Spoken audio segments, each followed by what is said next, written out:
एहतजाज, जलाओ घिराओ, कत्लो गारत, साजिशें, ये सब कुछ अमरीकी इंतजामिया की रिवायत तो था ही, लेकिन इससे पहले अमरीकी ईमा पर यह सब कुछ दुनिया के दीगर ममालिक में कराया जाता था।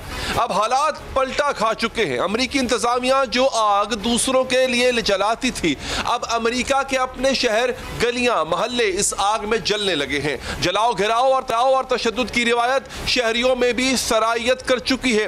दूसरों को गैर महफूज करने वाला अमरीका अब खुद गैर महफूज हो चुका है। अमरीकी माशरा खजा रसीदा पत्तों की तरह बिखर सकता है। सियासी इख्तलाफ इंतहा पसंदी की तरफ जाता दिखाई दे रहा है। जमहूरियत के दावेदार मुल्क को अपना सदारती इलेक्शन भी मुतनाज़ हो चुका है। एक पुरतशद्दुद दिन के बाद अमरीकी कांग्रेस ने जो बाइडन की सदारती इंतखाब में फतह की तौसीक कर दी है। जो बाइडन की फतह की तौसीक तो हो गई, लेकिन इससे पहले जो कुछ हुआ वो अमरीका की सियासी तारीख में स्याह धब्बे के तौर पर याद रखा जाएगा, क्योंकि सदर ट्रंप के हामियों ने कैपिटल हिल पर धावा बोल दिया था। ये इमारत अमरीका के ऐवान नुमाइंदगान की है, अमरीका में जमहूरियत की अलामत है, लेकिन ट्रंप के मुसल्लह साथियों ने जत्थे की सूरत यहाँ पर हमला कर दिया। दरवाजे तोड़े, खिड़कियां तोड़ी, जो हाथ लगा इसे ले उड़े। गार्ड्स ने रोकने की कोशिश की तो मुश्तइल हुजूम ने इन्हें रौंदते हुए आगे बढ़ गए। ऐवान की कार्रवाई रोकना पड़ गई। अरकान को अपनी नशिस्तों के नीचे पनाह लेना पड़ी। एक शख्स सेनेट डाइस पर चढ़कर चिल्लाने लगा कि ट्रंप ने इलेक्शन जीत लिया है। एक और शख्स स्पीकर नैंसी पेलोसी के दफ्तर में मेज पर टांग रखकर बैठ गया। इसी हंगामा आराई के दौरान एक खातून गोली लगने से हलाक हो गई। हुजूम ने सड़कें ब्लॉक की तो बर वक्त तिब्बी इमदाद न मिलने से मजीद 3 अफराद मौत के मुंह में चले गए। मुजाहिरीन के हमलों में 14 पुलिस एहलकार जख्मी हुए। नाज़रीन, जो आज हुआ इसकी बुनियाद अमरीकी इलेक्शन के रोज ही रख दी गई थी। सदर ट्रंप इलेक्शन हार गए हैं। उनके हरीफ जो बाइडन को अक्सरियत मिली है, लेकिन ट्रंप से ये हार हजम नहीं हो रही। वो बार बार धांधली के इल्जामात लगाते हैं। रिपब्लिकन अरकान इंतखाबी नताइज मंसूख कराना चाहते हैं। जब सेनेट का सेशन शुरू हुआ उस वक्त ट्रंप ने व्हाइट हाउस में अपने हामियों के इज्तिमा से खिताब किया और इन्हें कैपिटल हिल पर चढ़ाई के लिए उकसाया। इश्तियाल अंगेज तकरीर की, कहा हमारा इलेक्शन चोरी कर लिया गया है, अब कमजोरी नहीं मजबूती दिखाना। ट्रंप की इस तकरीर के बाद हुजूम कैपिटल हिल पर पल पड़ा और हालात इतने खराब हो गए कि शाम 6 बजे से शहर भर में 12 घंटे का कर्फ्यू लगाना पड़ गया और हिफाजत के लिए नेशनल गार्ड्स बुला ली गई। हालात काबू से बाहर होते देखकर नौ मुंतखब अमरीकी सदर जो बाइडन को कौम से खिताब करना पड़ा। उन्होंने कैपिटल हिल पर हमले को अमरीकी तारीख का स्याह तरीन दिन करार दिया और डोनाल्ड ट्रंप से अपील की कि वो सरकारी टीवी पर आए और मुजाहिरीन से मुजाहरा खत्म करने के लिए कहें। ट्रंप ने अपने हामियों से ये तो कहा कि अब वो घर चले जाएं, लेकिन इलेक्शन चोरी करने का इल्जाम एक बार फिर लगा दिया। ट्रंप ने बगैर सबूत सदारती इंतखाब को फ्रॉड करार दिया तो फेसबुक और यूट्यूब ने उनकी वीडियो हटा दी। ट्विटर ने नक्स अमन के खदशे के पेश नजर ट्रंप की ट्वीट को रीट्वीट करने का ऑप्शन भी खत्म किया और शहरी सालमियत के कवानीन की खिलाफ वर्जी पर 12 घंटे के लिए इनका अकाउंट भी ब्लॉक कर दिया।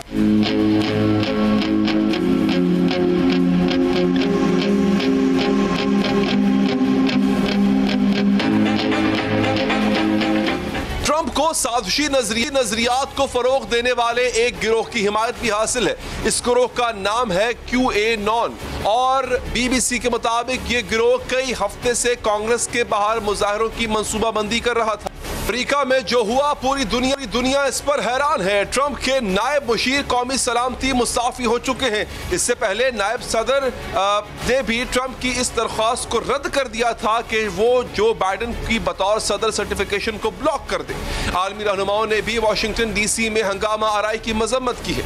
लेकिन सवाल तो ये है कि क्या ट्रंप आसानी से इंतकाले इक्तदार होने देंगे, और अगर नहीं होने देंगे तो जो बाइडन जो कर क्या लेंगे वो इसका तदारुक कैसे करेंगे। इस पर बात हमारे साथ मौजूद है डोनाल्ड ट्रंप के मुशीर साजिद तारड़ साहब और डेमोक्रेट पार्टी की रुकन अनीला अली। दोनों का बहुत बहुत शुक्रिया। अनीला, आपसे आगाज करूंगा, क्या एग्जैक्टली हुआ क्या? ट्रंप ने तो उकसाया, ऐसा महसूस नहीं हो रहा है ट्रंप ने उकसाया, मगर जिस तरह से उन्होंने कैपिटल हिल पर चढ़ाई की है उसके बाद जो 20 जनवरी की ट्रांजैक्शन है जिसमें इक़्तिदार मुंतकिल होगा जो बाइडन को, क्या वो स्मूथली हो पाएगा?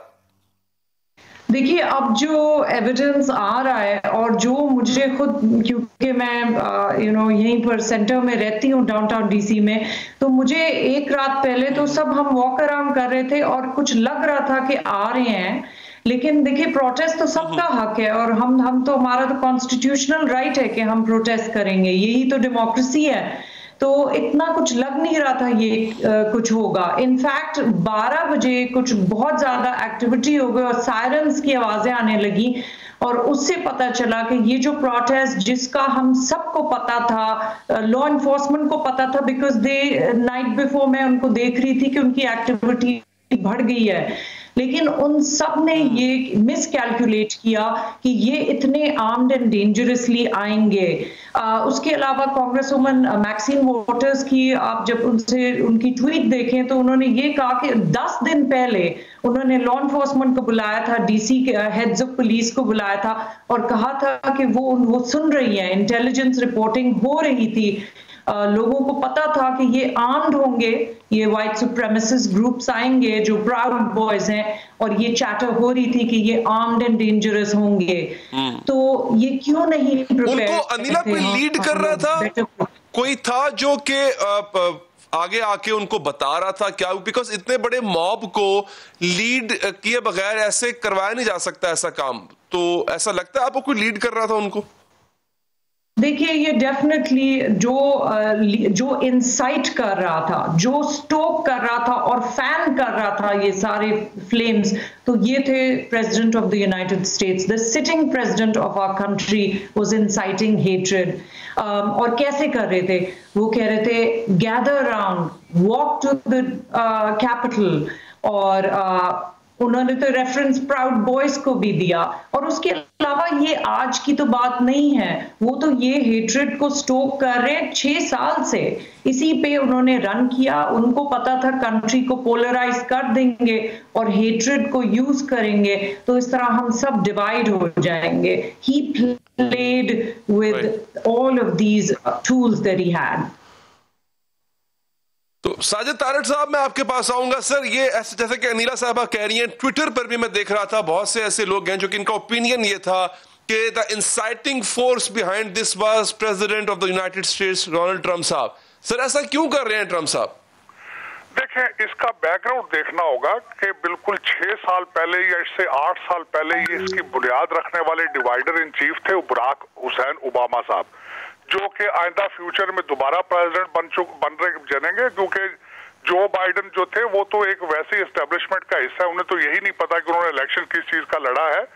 तो उनके दौर में ब्लैक लाइव मैटर, इंतीफा जैसी चीजें जो है, और 4 साल से अमेरिका झल रहा है मुसलसल रेशियल डिवाइड पे, और इसको डिवाइड करके गए थे बराक हुसैन ओबामा साहब। उनके दौर में शार्लेट जला, फर्गुसन चला, बाल्टीमोर जला, तो ये एक फैशन बन चुका है जलाना, जिस तरीके से आज भी पोर्टलैंड जल रहा है, शिकागो जल रहा है। तो ये अमेरिका के लिए कोई नई चीज नहीं है। ब्लैक लाइव मैटर जो कि एक स्लोगन है जिसको पोलिटिसाइज किया गया है, इंतीफा जो कि एक वायलेंट ग्रुप है डेमोक्रेट पार्टी का, इसको इंडोर्समेंट हासिल है बाइडन साहब की और दूसरी सारी पार्टी की। तो ये एक कॉमन एक्सरसाइज बन चुकी है, व्हाइट हाउस का घेराव करना, वहां पे लोगों को मारना, सेनेटर्स पे हमला करना। तो ये कोई अमेरिकन लोगों के लिए कोई नई चीज नहीं है। ये जमहूरियत की, इनके मुताबिक ये जमहूरियत की एक्सरसाइज है। लेकिन अब मैं यहाँ पे ये बताना चाहूंगा, डोनाल्ड ट्रंप साहब ने जो मूवमेंट शुरू की कि अमेरिका फर्स्ट, अमेरिका का इंटरेस्ट देखना है, इंटेलेक्चुअल प्रॉपर्टीज के सामने खड़ा होना है, ये सारी चीजें उन्होंने शुरू की हैं। उन्हें 74 मिलियन लोगों ने वोट दिए हैं, उनका भी हक है कि वो भी सड़कों पे निकले और बताएं कि किस तरीके से मीडिया ने और सड़कों पे निकलना हक है तारड़ साहब, बट कांग्रेस बिल्डिंग को स्टॉर्म करना तो किसी का राइट नहीं है ना सर। तो ये बताएं अब क्या होगा फिर? स्टॉर्म किया जा सकता है तो कैपिटल बिल्डिंग को उससे ज्यादा बढ़ के है। अच्छा जी, तो सर अब नेक्स्ट क्या होगा? मतलब व्हाट डू यू फोरसी? क्या मतलब अब मैं बताना चाहूंगा कि 74 मिलियन लोगों ने इस चीज को इंडोर्स किया है कैपिटल हिल पे आके कि America still not ready for socialism, America still not ready for drugs, America still not ready for the way you wanted to take America, and this movement. But sir, it can't undo the election results. ये election results को तो undo नहीं कर सकता ना sir, ये सब sir election result देखे ना, मीडिया ने किस तरीके से CNN की कैंपेन 2016 से चल रही है डोनाल्ड ट्रंप साहब के खिलाफ। ये मीडिया और एस्टेब्लिशमेंट का गेम है सर, ये डेमोक्रेसी तो फेल हो रही है यहाँ पे।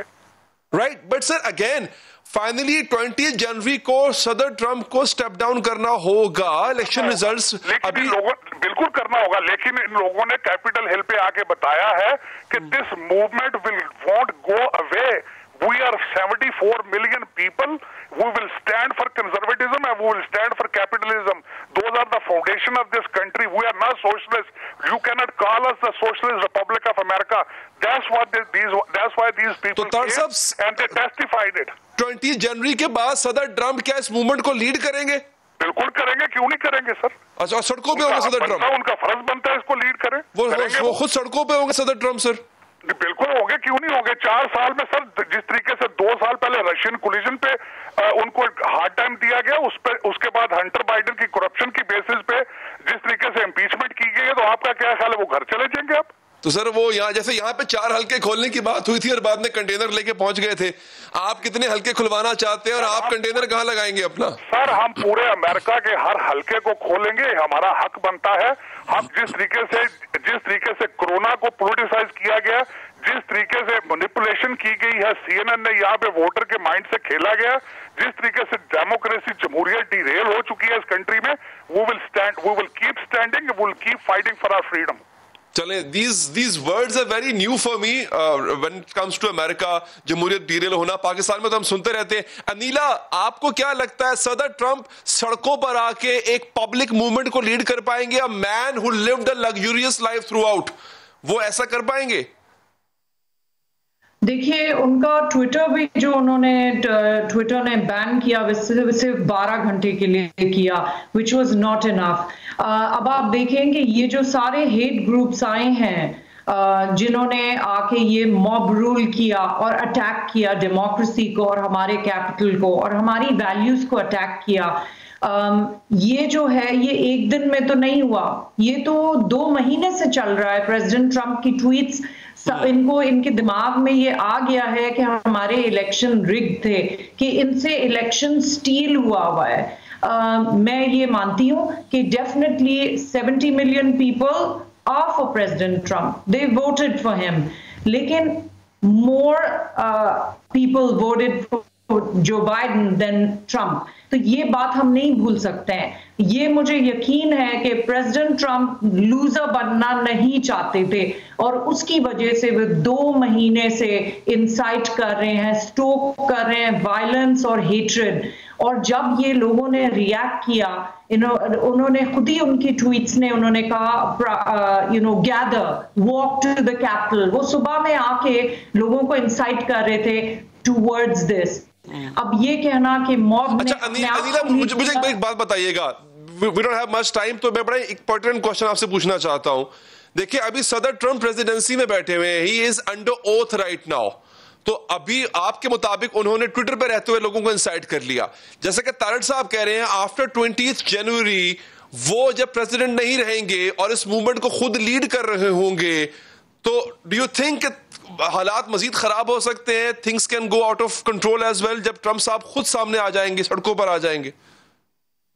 देखिए, मुझे नहीं लगता कि वो अभी कुछ करेंगे। अभी तो उन्होंने एक फोर्स स्टेटमेंट दिया है कि वो पीसफुल ट्रांजिशन होने दें। बहुत बहुत शुक्रिया आपका अनीला अली, आपने वक्त निकाला। तारड़ साहब, आपके वक्त का भी बहुत बहुत शुक्रिया। आगे बढ़ते हैं नाज़रीन।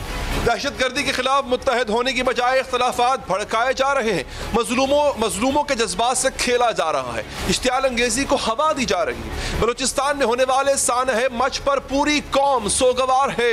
लाशें सड़क पर रखे हजारा बिरादरी वज़ीर आज़म की राह तक रही, लेकिन वज़ीर आज़म वहां जाने में हिचकचा रहे हैं। मजलूम तबके के सर पर हाथ फेरने से अभी तक गुरेजा हैं। आज मशावरती इजलास में वफाकी वुज़रा ने वज़ीर आज़म को सानह मच पर ब्रीफिंग दी। इजलास में वज़ीर आज़म के कोयटा दौरे पर भी मुशावरत की गई, लेकिन वज़ीर आज़म कब कोयटा जाएंगे, कब हजारा लोगों से मिलेंगे, आज भी इस पर कोई फैसला नहीं हो सका। कहा जा रहा है कि मुमकिन है कि सिक्योरिटी खतरात की वजह से वज़ीर आज़म की रवानगी का वक्त खुफिया रखा जाए। वफाकी वज़ीर इत्तलात शिबली फराज ने आज फिर यकीन दहानी कराई है कि इसी हफ्ते में वज़ीर आज़म कोयटा का दौरा करें। ये बताइएगा कि क्वेटा की वजह से प्राइम मिनिस्टर साहब का दौरा कब तक एक्सपेक्टेड है? इंशाल्लाह इस हफ्ते में होगा। तो उस वक्त तक धरना अगर जारी रहा तो? नहीं, इंशाल्लाह नहीं रहेगा, वो उसमें मुज़ाकरात हो रहे हैं। मेरा ख्याल है कि ये एक सिर्फ किसी एक पार्टी, एक हुकूमत का नहीं, पूरे मुल्क का इस पे सोगवार है, इस वाक़ये पे। हुकूमत को यकीन है कि धरना वज़ीर आज़म के दौरे से पहले ही खत्म हो जाएगा, लेकिन दूसरी जानिब हज़ारा बिरादरी अपने मुतालिबात पर डटे हुए 5वें रोज भी सख्त तरीन सर्दी में भी बच्चों और खवातीन के हमरा अपने प्यारों की लाशों के साथ धरना दिए बैठे। लेकिन एक तरफ वज़ीर आज़म क्वेटा जाने में ताखीर करके हजारा लोगों के दुखों में इजाफा कर रहे हैं, मैयतों के तदफीन में ताखीर की वजह बन रहे हैं, तो दूसरी जानिब धरने में जाने वाले अपोजिशन रहनुमाओं का रवैया भी कोई काबिल तारीफ नहीं है। जिस मौका पर जख्मों पर मरहम रखने की जरूरत थी, जिस मौका पर शोहदा के लवाहिकीन को दिलासा देने की जरूरत है, दुख की इस घड़ी में भी सियासी बयानबाजी की जा रही है। आज मुस्लिम लीग नवाज की रहनुमा मरियम नवाज ने कोटा धरने के शुरका से खिताब करते हुए कहा, मैं आपसे दिली ताज़ियत करती हूँ, मेरे पास आपकी दिलजोई के लिए अल्फाज नहीं है। उन्होंने कहा कि इस बात का अफसोस है कि आप किस बेहिस शख्स को पुकार रहे हैं और इसके पास वक्त नहीं है। क्या वज़ीर आज़म की अना लाशों से बड़ी हो गई है?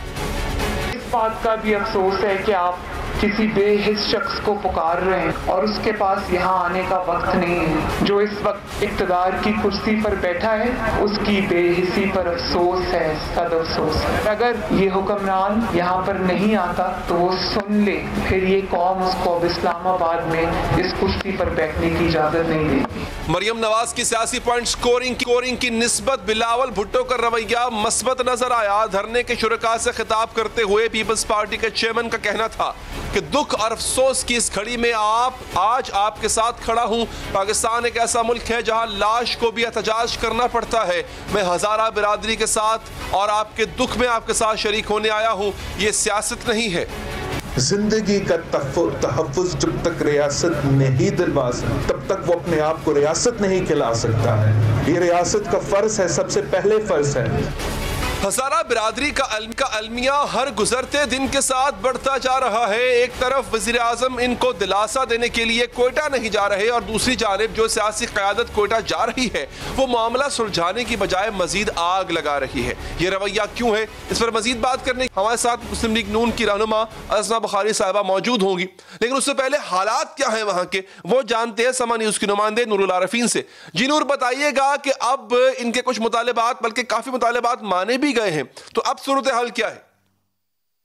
जी, मशवक़े के खिलाफ मुजाहिरीन का धरना अब भी जारी है। आज भी मुजाहिरीन से मुज़ाकरात के लिए, उनको मनाने के लिए कई कोशिशें की गई। आज PDM के जो मुख्तलिफ जो जमातों में शामिल रहनुमा यहाँ पर आए कोयटा में, उनसे मुलाकातें की, उन्हें मिन्नत समाजत की कि वो धरना ख़त्म कर दें, शोहदा की तदफीन कर दें। लेकिन मुजाहिरीन अपने मुतालबात पर डटे हुए हैं, बर्फ़ की तरह जमे हुए। उनका कहना है कि जब तक वज़ीर आज़म पाकिस्तान इमरान खान यहाँ पर नहीं आते, उनके मुतालबात नहीं सुनते, उनके गिले शिकवे नहीं सुनते, उन्होंने जो मुतालबात किए हैं उसका नोटिफिकेशन जारी नहीं करते, उस वक्त तक वो धरना ख़त्म नहीं करेंगे। पाकिस्तान पीपल्स पार्टी के चेयरमैन बिलावल भुट्टो जरदारी, नून लीग की नायब सदर मरियम नवाज, साबिक वज़ीर आज़म यूसुफ रज़ा गिलानी, गफूर हैदरी समेत दीगर रहनुमा आए और यहाँ पर शुरका से खिताब भी किया। हुकूमत पर तनकीद भी की गई कि आज 5 दिन यहाँ पर गुजर गए हैं। यहाँ पर जो शुरका है शदीद सर्दी में -8, -9, -10 में यहाँ पर बैठे हैं। बच्चे, खवातीन, बड़े बुजुर्ग सब उनको पुकार रहे हैं वज़ीर आज़म साहब को यहाँ पर कि वो आए, उनकी फरियाद सुने। लेकिन वज़ीर आज़म साहब अभी तक नहीं आए। 5 दिन गुजर चुके हैं।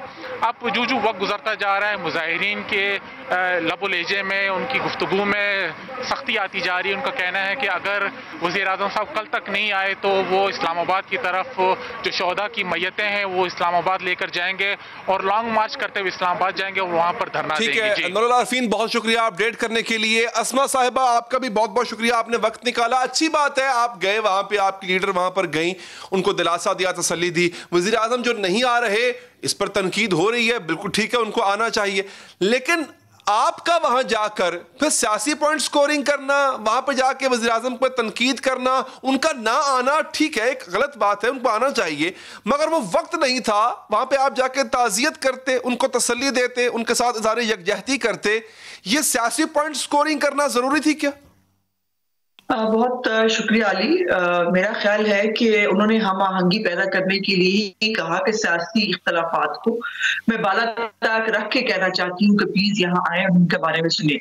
देखिए, अगर वजीर आजम जो पिछले 5 दिन से बेहिसी का मुजाहरा कर रहे हैं और वो उनको वहां रोती हुई बिलकती हुई औरतें और छोटे बच्चे नजर नहीं आ रहे, और आज मैंने देखा -10 है वहां टेम्परेचर, और वो 5 दिन से वहां बैठे वजीर आजम वहां नहीं आ रहे, तो हम उनकी किस बात पे तारीफ करें? उनकी बेइज्जती की तारीफ करें?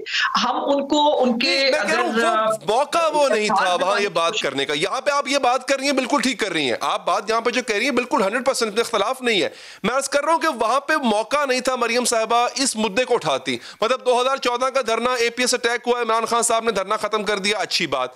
आप वहां पर गए, हमआंगी पैदा करने के लिए धरना खत्म किया। आप वहां पे गए तो सिर्फ उनकी बात करते, छोड़ते अब इमरान खान साहब क्या कर रहे हैं क्या नहीं कर रहे। लेकिन ये टॉपिक वहां एग्जिस्ट करता है ना, लेकिन मुझे जरा बात पूरी कर लेने दीजिए। ये टॉपिक वहां एग्जिस्ट करता है, ये नहीं है कि मरियम साहबा को आउट ऑफ द कॉन्टेक्स्ट लेके आ गई थी। वहां पर बात ही हो रही थी, वो लाशें पड़ी इसलिए है अभी तक वहां कि वो वजीर आजम को बुला रहे हैं, वजीर आजम नहीं आ रहे। और अगर ये सियासत की बात है तो जरा इमरान खान साहब की खुद के निकालिए। जब वो हजारा गए थे लास्ट टाइम, जब पहले भी एक वाकया हुआ था, और जब वो अपोजिशन में थे, और उन्होंने वहां पर क्या क्या नहीं कहा था, और कितनी बड़ी बड़ी जो है वो खौफनाक और खतरनाक बातें और वो सियासी बातें सारी जो है वो आप कहते थे। हमने तो ऐसी कोई सियासी बात नहीं की।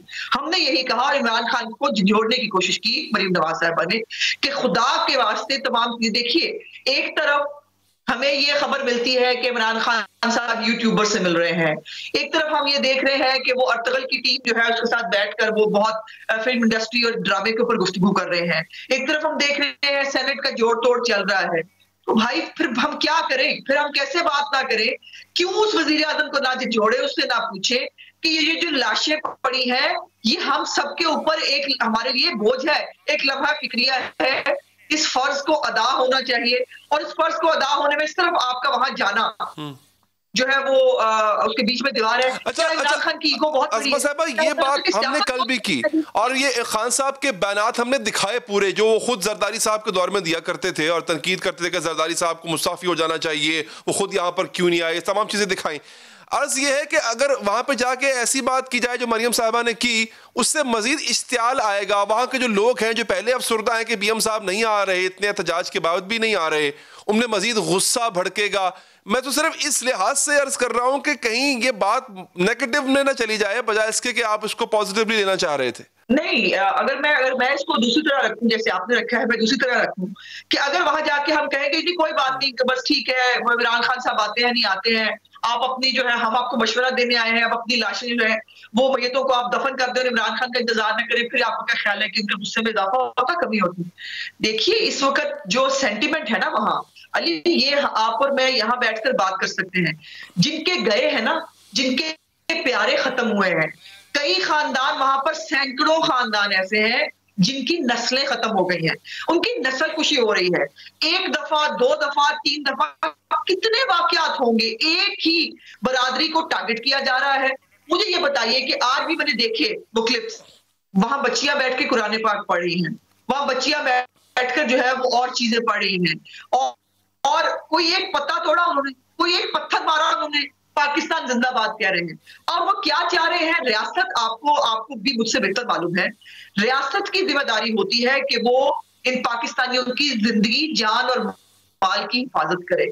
जब रियासत फेल हुई है उनकी जान बचाने में, तो क्या रियासत का साथ खड़े होना वो कोई अहमियत नहीं रखता, उसका कोई मानी नहीं। और ये क्या ऑपोजिशन ने दी है ये प्रपोजल उनको, लॉयकीन को, कि आप इमरान खान के आने का मुतालबा करें? नो, ये उनका मुतालबा है। वो चाहते हैं कि हेड ऑफ स्टेट है वो हमारे पास आए और हमारी बात सुने।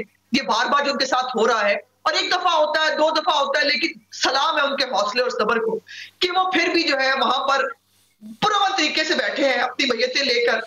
अज़मा साहिबा, ठीक है, ये आपका मौक़िफ़ है, बिल्कुल ठीक, बहुत बहुत शुक्रिया आपके वक्त का। एक वक्फा लेते हैं। पाकिस्तानी नौजवान, पाकिस्तानी यूथ अब ड्रग्स की तरफ माइल ऐसे होती जा रही है कि वो समझती है कि उसको पढ़ाई के लिए भी नशा करना है, पढ़ाई में अगर आगे बढ़ना है तो नशा करना पड़ेगा। ये कौन सा खास किस्म का नशा है? बात करेंगे एक माहिर डॉक्टर से इस वक्फे के बाद।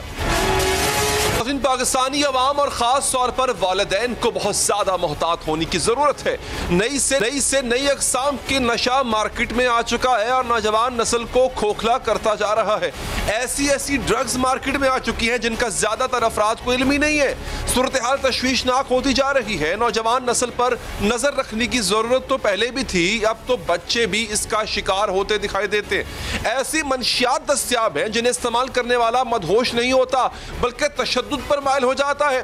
फ्लाका नामी एक नशे की हलाकत खेजियों की दास्तानें सामने आ रही हैं। इसे ज़ॉम्बी ड्रग भी कहा जाता है और इसे इस्तेमाल करने वालों का रवैया खतरनाक हद तक पुरतशद्दुद हो जाता है। अमेरिका में कई पुरतशद्दुद वाक़यात का सिरा इसी ड्रग से जोड़ा गया।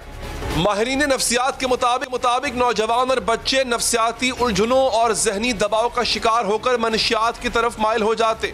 इम्तिहानात का दबाव मनशियात की तरफ माइल कर सकता है, किसी के साथ मुकाबले का दबाव मनशियात की तरफ माइल कर सकता है, दोस्त मनशियात की लत लगा देते। एक बार इब्तिदा हो जाए तो फिर आदत छोड़ना मुश्किल हो जाता है।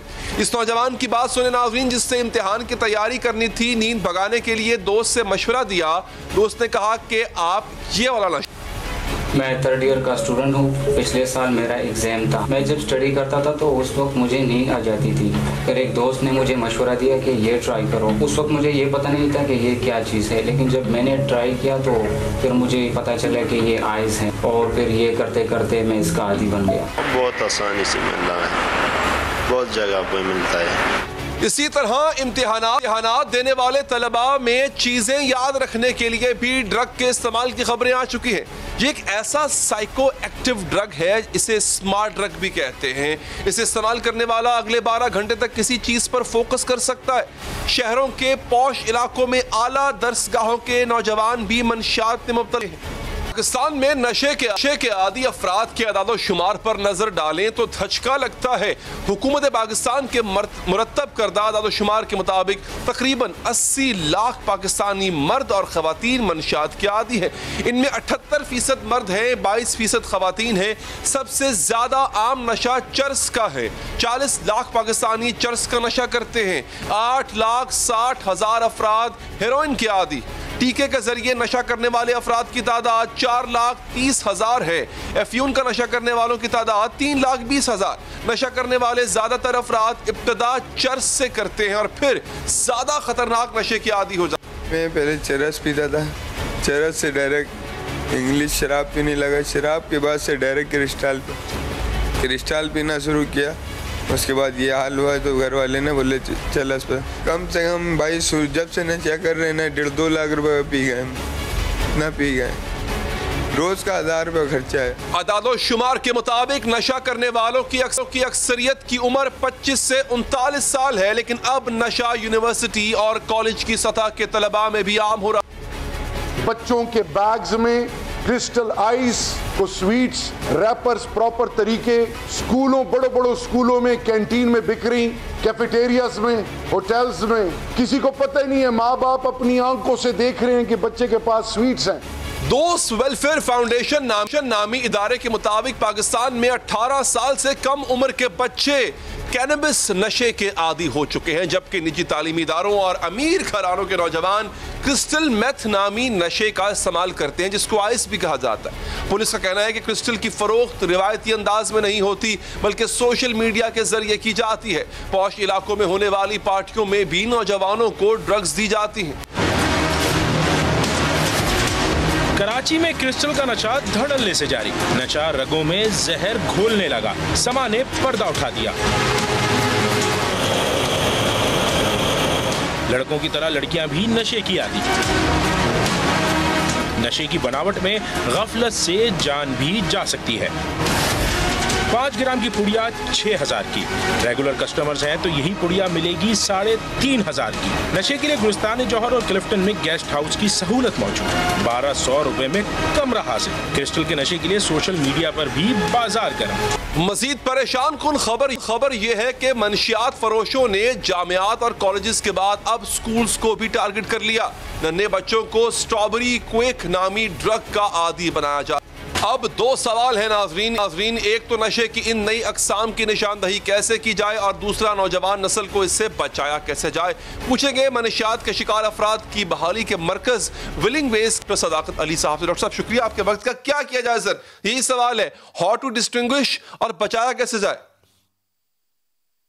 देखिए, पिछले बहुत से सालों से मैं इस फील्ड से वाबस्ता हूं और देखने में ये आ रहा है कि गुजरते हुए हर साल के साथ नई से नई खतरनाक ड्रग्स जो हैं वो मुआशरे में सरायत कर रही हैं और नौजवान तलबा खासतौर पर यूनिवर्सिटी स्टूडेंट्स जो हैं इन ड्रग्स का अंधाधुंध इस्तेमाल कर रहे हैं और बाज़ को तो पता भी नहीं कि ये ड्रग्स कितनी खतरनाक है।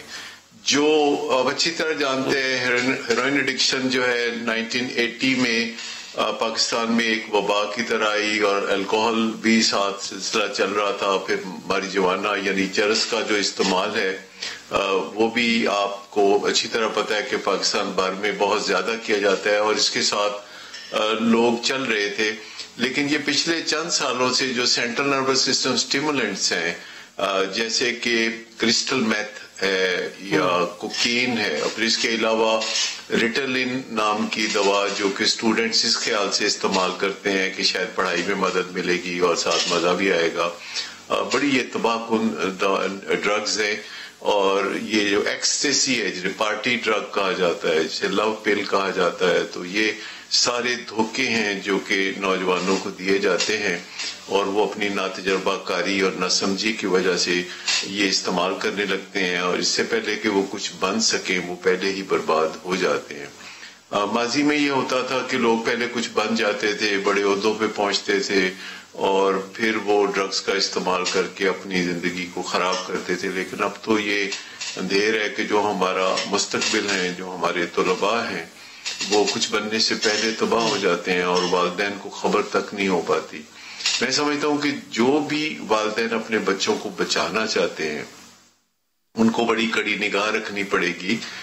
लेकिन कड़ी निगाह रखने के लिए पहले जरूरी है कि वालिदैन की रेट हो एस्टेब्लिश, अपने बच्चों पे उनकी गिरफ्त हो, वो अपने बच्चों को जो है डायरेक्ट कर सकें और जो यूनिवर्सिटी स्टूडेंट्स हैं उनके रेगुलर रैंडम जो यूरिन टेस्ट होने चाहिए ड्रग्स के लिए और ये यूनिवर्सिटी का वैसे फर्ज है कि वो अपने तलबा में से रैंडम ड्रग टेस्टिंग करें और जो तलबा इसमें मुलव्वस पाए जाएं उनको लिस्ट से अलग कर दें और जब तक वो ड्रग्स में क्लियर नहीं हो जाते उनको दोबारा यूनिवर्सिटी का रास्ता ना दिखाएं। तो ये जो पार्टी ड्रग्स हैं ये भी बड़ा मामला है जी। पाकिस्तान में जिस किस्म की भी कोई पार्टी हो, चाहे वो मेहंदी का फंक्शन हो या शादी ब्याह का कोई और सिलसिला हो या दीगर जो कारोबारी पार्टीज होती हैं, वैसे बिगड़े हुए। ठीक है, बहुत बहुत शुक्रिया डॉक्टर साहब, आपने कीमती वक्त दिया, आपकी कीमती राय का भी बहुत बहुत शुक्रिया। आगे बढ़ेंगे नाज़रीन। माफिया को हुकूमत की ढील अवाम की जेब पर भारी पड़ रही है। हुकूमत की कमजोरी और हुकूमती कोशिशों की नाकामी की कीमत अवाम को अदा करना पड़ रही है। महंगाई को रोकना है, कीमतें कैसे बढ़ती हैं, किसान से मिल्स और फिर मंडी से होती हुई ग़िज़ाई अजनास जब खरीदार तक पहुंचती हैं तो नाजायज मुनाफे का बड़ा हिस्सा कौन वसूल करता है।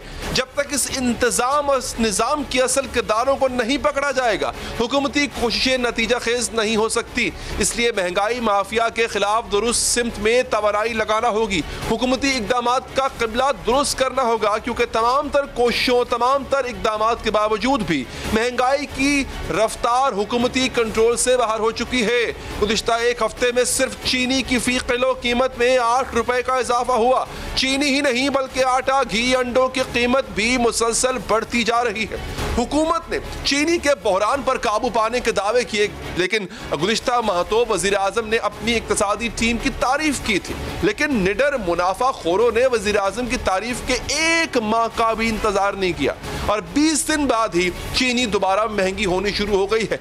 कई शहरों में 1 किलो चीनी 90 से 95 रुपए तक फरोख्त हो रही है और अवाम सिर्फ चीनी को नहीं रो रहे बल्कि दूध, अंडे, आटा, चावल, दालें समेत पंजाब बुनियादी जरूरियात की तकरीबन हर चीज मुसलसल महंगी होती जा रही है।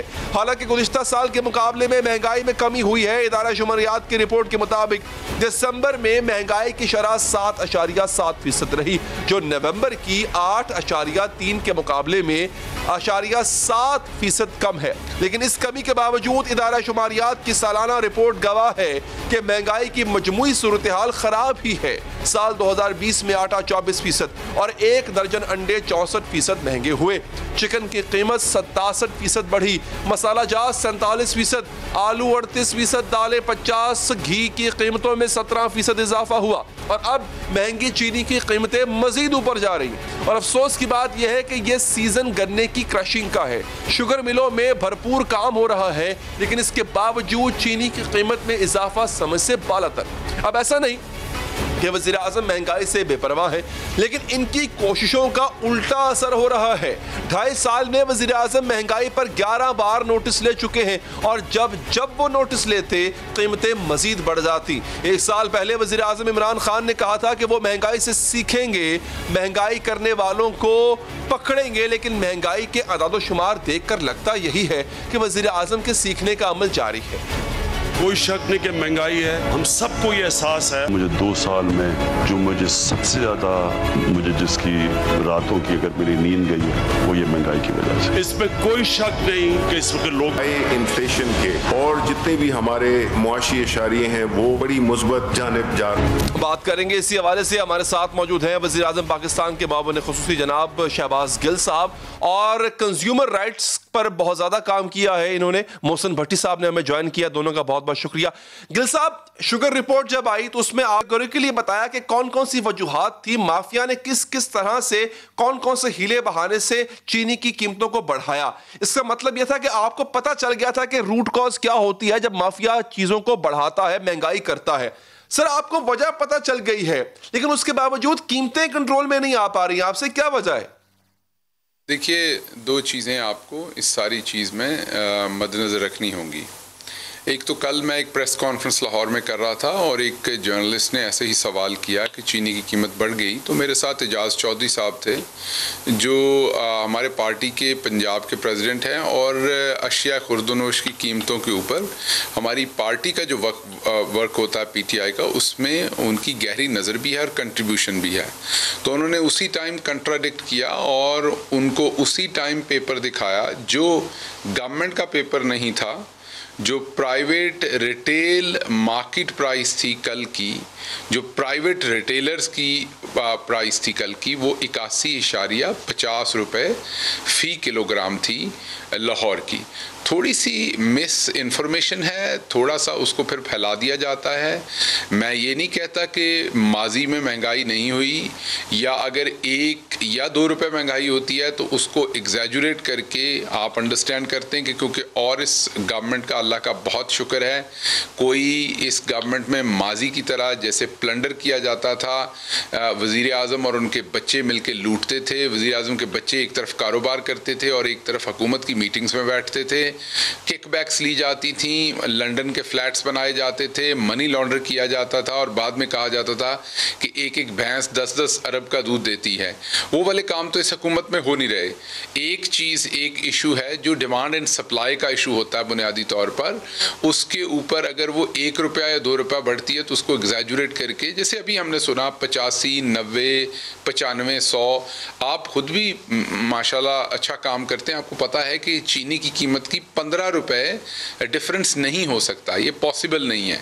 हाँ, अगर कोई किसी मोहल्ले में किसी जगह पे लोगों को ठग रहा है या लोगों से ज्यादा कीमत ले रहा है तो वो पॉइंट आउट करनी चाहिए लोगों को, उसी टाइम उस पर एक्शन होगा। उसके लिए हेल्पलाइन नंबर्स रेगुलरली एडवर्टाइज किए जाते हैं अखबारों में। कर रहे हैं सर, ठीक, जो बात आप कर रहे हैं इसी का एहतमाल हमें भी था कि it might be a difference of 1 और 2 रुपीस, तो उसको जो है वो कहीं एग्जैजरेट तो नहीं किया जा रहा। तो फिर हमने ये किया कि हमने मुख्तलिफ शहरों के लोगों से पूछा, वॉक्स पॉक्स हमारे पास है, मैं चाहूंगा आप भी, भट्टी साहब भी और आवाम भी सुन लें कि एग्जैक्टली लोगों की इस बारे में क्या राय थी, क्या वो यही चीज एक्सपीरियंस कर रहे हैं जो भी गिल साहब फरमा रहे हैं। सुनिए जरा। चीनी आई थी थोड़ी नीचे, अब फिर ऊपर चली गई है। कोई 100 दे रहा है, कोई 90 की दे रहा है, कोई 95 की दे रहा है, कोई मतलब कि किसी का कोई फिक्स रेट नहीं है। वज़ीर आज़म साहब हैं, वो कह रहे हैं कि यानी कि ये मेरी जो कबीना है वो चीज़ें काफ़ी सस्ती कर रही है, तो वो जो है ना कि पार्लियामेंट तक ही हैं ये दावे। चीनी महंगी हो गई है, पहले 80 रुपए मिलती थी, इस वेले 90 तक पहुँच गई है, फिर तो ये 100 तक उन्होंने फिर ला जानी है, उन्होंने फाड़दा ही कोई नहीं। गरीब आदमी सिर्फ हवा खा सकता है बस, और कुछ नहीं कर सकता, क्योंकि जो हुक्मरान सस्ती रोटी नहीं दे सकते ना आवाम को, वो कुछ भी नहीं कर सकते। हुक्मरान जो है आवाम के लिए थोड़ा सोचें कि थोड़ी बेरोजगारी इस लेवल पे लेकर आए, बेरोजगारी के मामला को हल करें, महंगाई को किसी लेवल पे लेकर आए, आवाम की दस्तरस में दाल रोटी तो आ जाए कम से कम, वो इससे भी बाहर जा रही है। खुलबली मची हुई है इन आटा चोरों और क्या कहते हैं चीनी चोरों के अंदर, और यकीनन मैं उम्मीद करता हूँ इस गवर्नमेंट से, इमरान खान से, कि जरूर इसका नोटिस भी लेंगे, इसको कंट्रोल भी करेंगे। अब जो है ना 84 रुपए किलो का रेट है इसका, कल मैंने ली है 84 रुपए किलो। 90 रुपए किलो मिल रही है चीनी मुल्क में, तो आजकल चीनी 110 की मिल रही है। आजकल चीनी 85 रुपए किलो हुई और बहुत महंगी है। आजकल चीनी मिल रही है 85 या 90 रुपए में मिल रही है। 2 साल पहले हुकूमत आ रहा था तो 54 रुपए था, 110 तक पहुँच गया, वापस 80 पे आया, अभी फिर दोबारा हुआ है 90 तक फिर पहुंचा हुआ है। अच्छा, ये गुफ्तगू हम सब ने सुन ली, ये अवाम की राय है। अगेन ये मेरी राय नहीं है, this is what people thought, और उन्होंने अपनी थॉट्स शेयर की। भट्टी साहब, कंट्रोल में है प्राइसेस, गिल साहब फरमा रहे हैं प्राइसेस कंट्रोल में है, 1 या 2 रुपए का फर्क हो जाया करता है उम्मीद तौर पे, नॉट अ बिग डील।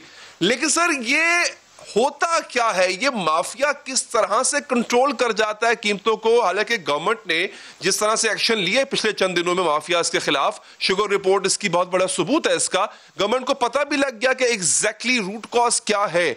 उसके बावजूद अगर कंप्लेन आ रही है बात शहरों से, तो फिर क्यों आ रही है? देखिए अली साहब, मैं शहबाज साहब चूंकि वजीर आजम के खासे करीब है, मैं शहबाज गिल साहब से भी ये रिक्वेस्ट करूंगा कि वो वजीर आजम के इल्म में लाएं कि इस वक्त मसला असल में हो क्या रहा है। हो ये रहा है कि आपने जो प्राइस फिक्स कर देती है गवर्नमेंट, आप जो प्राइस निकालें, असूलन तो जो भी हर शहर का डिप्टी कमिश्नर है वो कंट्रोलर ऑफ प्राइसेस होता है। अच्छा, अब वो क्या करता है कि उसको बेसिकली किसी भी प्राइस की उसको उस प्रोडक्ट की लागत का पता ही नहीं होता।